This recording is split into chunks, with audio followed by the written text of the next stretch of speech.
Os filhos de Israel fizeram o que parecia mal aos olhos do Senhor e se esqueceram do Senhor seu Deus e serviram aos Balins e Azerote. Então a ira do Senhor se acendeu contra Israel e ele os vendeu em mão de Cusã-Risataim, filho de Mesopotâmia. Vou repetir para você entender bem o que está falando. Então a ira do Senhor se acendeu contra Israel e ele os vendeu em mão de Cusã-Risataim, rei de Mesopotâmia. Da Mesopotâmia. E os filhos de Israel serviram. Por quê? Que serviram a Cusã-Risataim 8 anos? Né? Se tornaram escravo. Fizeram aliança errada, se tornaram escravo de uma situação que não previram, né? Por quê? Se tornaram escravos, cederam ao prazer da carne, cederam ao ídolo, cederam as seduções do mundo, como diz lá em Timóteo, né? E aí ficaram escravos, foram escravizados pelos filhos a Cusã-Risataim. Então, Deus ele não aceita você se aliar ao que não vem dele. A Bíblia diz que ele amará o seu Deus acima de todas as coisas. Não aceita. Deus ele quer que você dependa dele. Ele não quer que você sirva a outro Deus. Ele não quer que você sirva depois aquilo ali vai gerar para você, vai te afastar da dependência dele. E ele não quer perder. Ele não quer perder, porque ele deu o seu filho unigênito para que você fosse salvo. Todo aquele que for crer, batizado, será salvo. Por que você quer servir a algo que não é o que Deus quer para você? Por que você quer fazer uma aliança que não é o que Deus quer para você? Aleluia. E os filhos de Israel clamaram ao Senhor, e o Senhor levantou aos filhos de Israel um libertador e os libertou. A Otiniel, filho de Kenaz, irmão de Caleb, mais novo do que ele. E veio sobre ele o Espírito do Senhor. E julgou a Israel. E saiu a peleja, e o Senhor deu na sua mão a Cusã-Risataim. E os filhos de Israel clamaram ao Senhor, e o Senhor levantou aos filhos de Israel um libertador. E os libertou.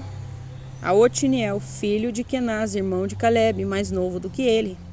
E veio sobre ele o Espírito do Senhor, e julgou a Israel.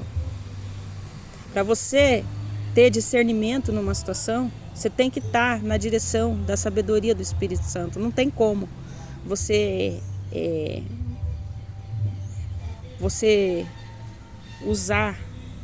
achar que vai resolver uma situação. Peça direção ao Senhor. Peça direção ao Senhor. Aqui mais uma vez, Deus vai usar por causa daquele povo que estava oprimido, assim como ele usou lá no Egito para libertar o povo da mão de Faraó. Moisés aqui estava tentando fazer o povo a lembrar dos mandamentos através de Moisés, que tinha dado aos pais dos pais daquele povo. Aleluia. Aqui está falando de novo que Deus estava levantando uma outra pessoa. Entendeu? Só que hoje em dia os profetas estão sendo cada vez mais atacados, a voz profética da igreja está sendo calada, o profeta ele é perseguido, irmãos. Profeta que não é perseguido, alguma coisa está errada, porque ele tem que falar a verdade, tem que falar o que Deus quer que ele fale. E veio sobre eles o Espírito do Senhor, e julgou a Israel, e saiu a peleja, e o Senhor deu na sua mão a Cusã-Risataim, rei da Síria, e a sua mão prevaleceu contra Cusã-Risataim. Então a terra sossegou 40 anos, e Otiniel, filho de Kenaz, faleceu. Então ele cumpriu o seu propósito. Você tem um propósito.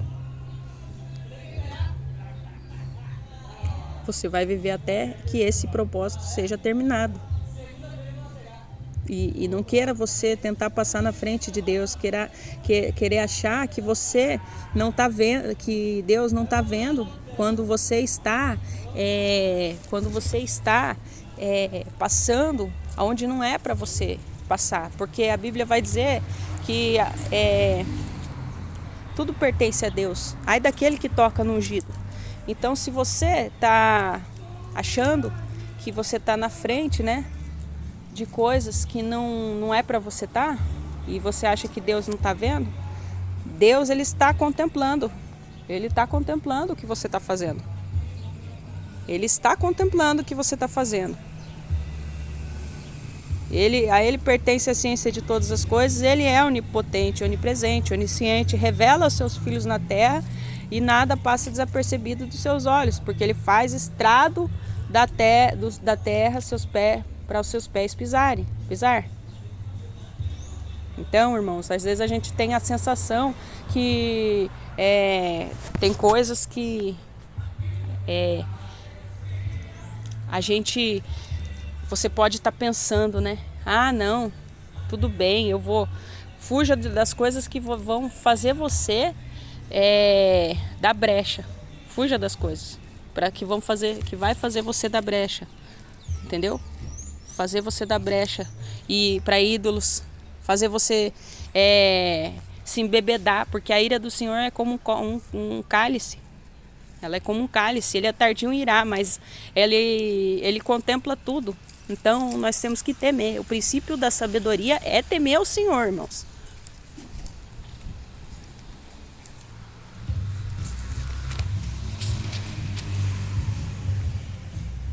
Porém, os filhos de Israel tornaram a fazer o que parecia mal aos olhos do Senhor. Então o Senhor esforçou a Eglon, rei dos Moabitas, contra Israel. Não houve arrependimento. Olha o que a palavra está falando. Tornou a fazer mal. Aquele que tinha sido levantado para que o povo viesse ter sossego, cumprir o seu propósito, o povo sossegou. O que fizeram? Foram lá, em vez de se manter arrependido, foram lá e fizeram o quê? Tornaram a fazer o que parecia mal aos olhos do Senhor. Olhos. Por que a palavra está falando olhos? Porque Deus estava vendo. Então o Senhor esforçou a Eglon, rei dos Moabitas, contra Israel. Assim como Deus ele endurece o coração de Faraó, aqui ele fortalece o inimigo contra o povo que era rebelde, porquanto fizeram o que parecia mal aos olhos do Senhor. E ajuntou consigo aos filhos de Amon e aos amalequitas, e feriu a Israel, e tomaram a cidade das palmeiras. Por quê? Porque toda vez que você vai desobedecer, vai ter consequência. Vai ter consequência. É melhor se arrepender. E os filhos de Israel serviram a Eglon, rei dos Moabitas, 18 anos, mais servidão. Então, os filhos de Israel clamaram ao Senhor, e o Senhor lhes levantou um libertador, outro libertador, Eude. Aí eu te pergunto, quantas pessoas já falaram com você? Quantas pessoas Deus já levantou para falar com você sobre arrependimento? Filho de Gera, benjamita, homem, canhoto. E os filhos de Israel enviaram pela sua mão um presente a Eglon, rei dos Moabitas. E Eude fez uma espada de 2 fios do comprimento de um côvado e cingiu-a por debaixo dos seus vestidos, à sua coxa direita.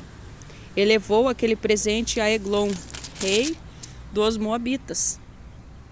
E era Eglon, homem muito gordo. E sucedeu que, acabando de entregar o presente, despediu a gente que trouxera o presente. Porém voltou das imagens de escultura que estão ao pé de Gigal e disse: tenho uma palavra secreta para ti, ó rei. O qual disse: cala-te. E todos os que lhe assistiram saíram de diante dele. Aqui, olha que interessante de novo, né, irmãos? Então os filhos de Israel clamaram ao Senhor, e o Senhor lhes levantou um libertador, Eude, filho de Gera, benjamita, homem canhoto. E os filhos de Israel enviaram pela sua mão um presente a Eglon, rei dos Moabitas.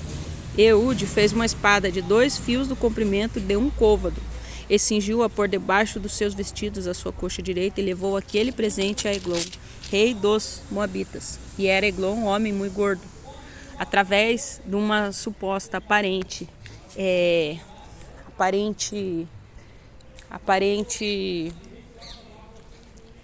situação solene, né? Aos olhos ali parecia que era algo normal. É estratégia numa guerra onde Deus estava mais uma vez tentando ensinar o povo rebelde a fugir da idolatria e libertar aquela situação, libertar o povo. Então, irmãos, discernimento. Tem que ter discernimento. E tem que ter discernimento, peça a Deus no seu íntimo, para que Ele possa te dar discernimento, entendeu? Do que você deve não fazer dentro dessa situação. Amém?